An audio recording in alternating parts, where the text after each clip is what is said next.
بسم اللہ والصلاة والسلام علی رسول اللہ وبعد۔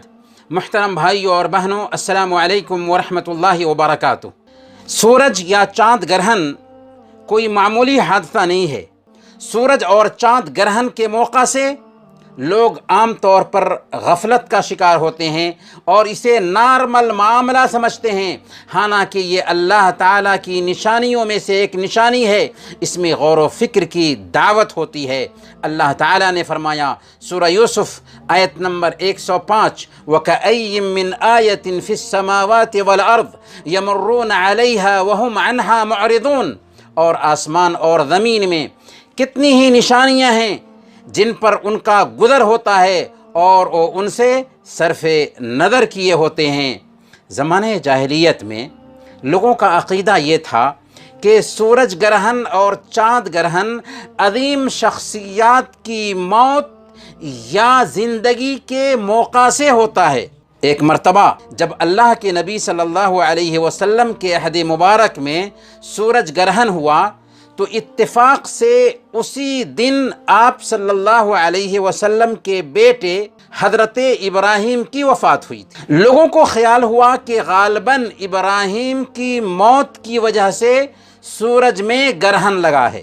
اس موقع سے اللہ کے نبی صلی اللہ علیہ وسلم نے فرمایا تھا، جیسا کہ صحیح بخاری کی روایت ہے، ان الشمس والقمر آیتان من آیات اللہ لا ينکسفان لموت احد ولا لحیاته ولكن اللہ یخوف بها عبادہ، کہ بے شک سورج اور چاند اللہ کی نشانیوں میں سے دو نشانیاں ہیں۔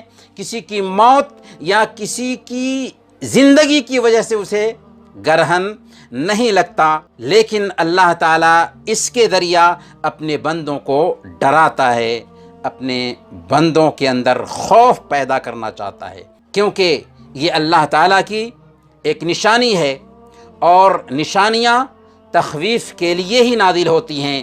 اللہ تعالیٰ نے فرمایا سورہ الاسراء آیت نمبر 59، وَمَا نُرْسِلُ بِالْآيَاتِ إِلَّا تَخْوِيفًا، ہم نشانیاں اسی لیے تو بھیجتے ہیں کہ لوگ انہیں دیکھ کر کے ڈریں، خوف محسوس کریں۔ محترم ناظرین، جب سورج یا چاند گرہن ہو تو اس موقع سے ہماری شریعت یہ تعلیم دیتی ہے کہ ہم دونوں ہاتھ اٹھا کر کے دعا کریں، ذکر کریں، استغفار کریں، توبہ کریں، صدقات و خیرات کا اہتمام کریں اور خاص طور پر نماز پڑھیں۔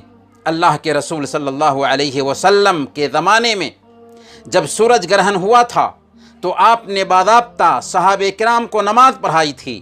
صحیح بخاری اور مسلم کی روایت ہے، اللہ کے نبی صلی اللہ علیہ وسلم نے ارشاد فرمایا فَإِذَا رَأَيْتُمُوهَا فَصَلُّوا، جب تم انہیں دیکھو تو نماز پڑھا کرو۔ اس موقع سے صدقات و خیرات کا بھی اہتمام کرنا چاہیے، کیونکہ اللہ کے رسول صلی اللہ علیہ وسلم نے فرمایا تھا وَصَلُّوا وَتَصَدَّقُوا، نماز پڑھو اور صدقہ کرو۔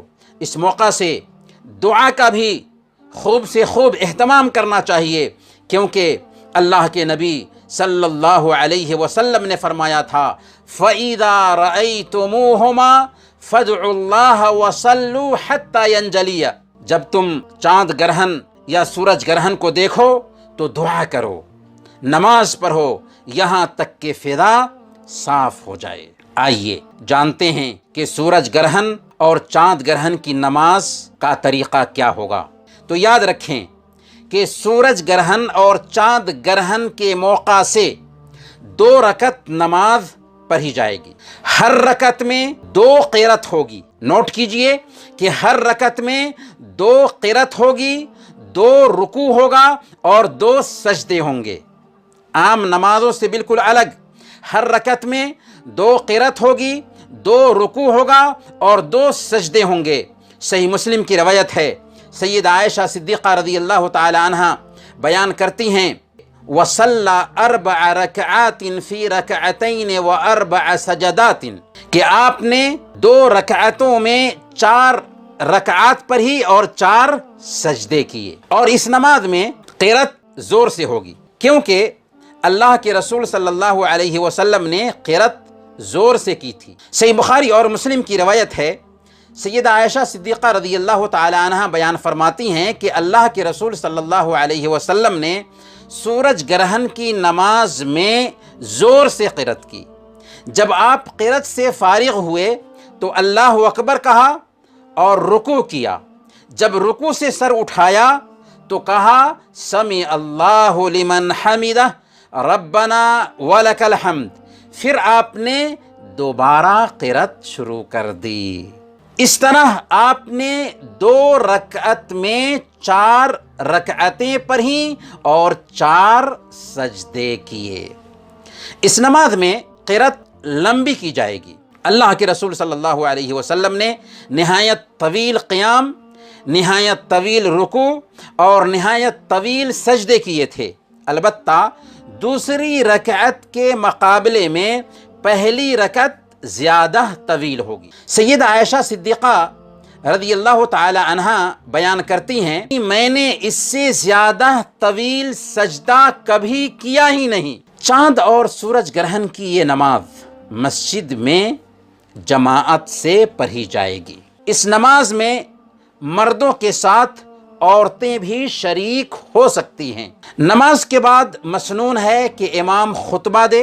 راجح یہ ہے کہ خطبہ 2 نہیں بلکہ 1 ہی ہوگا۔ امام کو چاہیے کہ لوگوں کو اس خطبہ میں ڈرائے، توبہ اور استغفار پر ابھارے، ہاتھ اٹھا کر کے دعا کرے اور لوگ بھی آمین کہیں۔ یہ نماز کراہت کے وقت بھی پڑھی جا سکتی کیونکہ یہ سببی نماز ہے، اس لیے اس نماز کو فجر کے بعد سورج نکلنے اور صاف ہونے تک پڑھا جا سکتا ہے۔ اس نماز کی شروعات سورج یا چاند کے گرہن ہونے سے ہی کر دینی چاہیے اور اس وقت تک پڑھتے رہنا چاہیے جب تک سورج اور چاند کا یہ گرہن دور نہ ہو جائے۔ سورج یا چاند گرہن دور ہونے کے بعد یہ نماز نہیں پڑھنی چاہیے کیونکہ یہ سببی نماز ہے۔ جب سبب جاتا رہا، وقت نکل چکا تو اب نماز پڑھی نہیں جائے گی۔ اللہ رب العالمین سے دعا کرتے ہیں کہ الہ العالمین تو ہمیں اپنی نشانیوں سے عبرت و نصیحت حاصل کرنے کی توفیق عطا فرما۔ وصلی اللہ علی نبینا محمد وعلی آلہ وصحبہ اجمعین۔